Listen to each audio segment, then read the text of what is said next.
प्रधानमंत्री नरेंद्र मोदी ने आज कहा कि गुजरात के बनासकांठा जिले में बनाया जाने वाला डीसा एयरबेस देश की सुरक्षा का एक प्रभावी केंद्र साबित होगा और यहां से हम पश्चिमी सीमा की ओर से किसी भी दुस्साहस का कड़ा जवाब दे सकेंगे। श्री मोदी ने यह 12वीं रक्षा प्रदर्शनी के दौरान बनासकांठा में 1000 करोड़ रुपए की लागत से बनाए जाने वाले डीसा एयरबेस का शिलान्यास किया। उन्होंने कहा, सत्ता में आने के बाद हमने डीसा में ऑपरेशनल बेस बनाने का फैसला लिया और हमारी सेनाओं की ये अपेक्षा आज पूरी हो रही है। ये क्षेत्र देश की सुरक्षा का एक प्रभावी केंद्र बनेगा।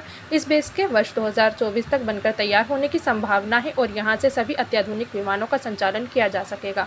प्रधानमंत्री ने कहा कि रक्षा प्रदर्शनी के इस आयोजन में एक ऐसे भारत की भव्य तस्वीर खींची गई है जिसका संकल्प अमृतकाल में लिया गया है। उन्होंने कहा, इसमें युवा शक्ति भी है, युवा सपने भी हैं और युवा सामर्थ्य भी है। साथ ही इसमें विश्व के लिए उम्मीद तथा मित्र देशों के लिए सहयोग के अवसर भी हैं। उन्होंने कहा कि इस प्रदर्शनी में मेक इन इंडिया पर जोर है और ये पहली ऐसी रक्षा प्रदर्शनी है जिसमें केवल भारतीय कंपनियां ही हिस्सा ले रही हैं। भारत के बढ़ते रक्षा निर्यात और उसके रक्षा विनिर्माण का हब बनने की तरफ बढ़ते कदमों का जिक्र करते हुए उन्होंने कहा, भारतीय रक्षा कंपनियां आज ग्लोबल सप्लाई चेन का महत्वपूर्ण हिस्सा बन रही हैं। हम ग्लोबल स्टैंडर्ड के अत्याधुनिक उपकरणों का विकसित देशों को भी निर्यात कर रहे हैं।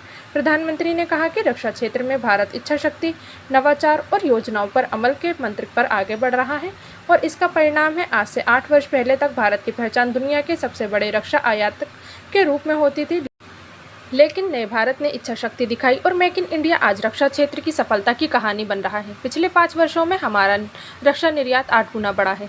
श्री मोदी ने इस मौके पर देश का मिशन डिफेंस स्पेस भी लॉन्च किया। उन्होंने कहा कि अंतरिक्ष में भविष्य की संभावनाओं को देखते हुए भारत को अपनी इस तैयारी की ओर बढ़ाना होगा।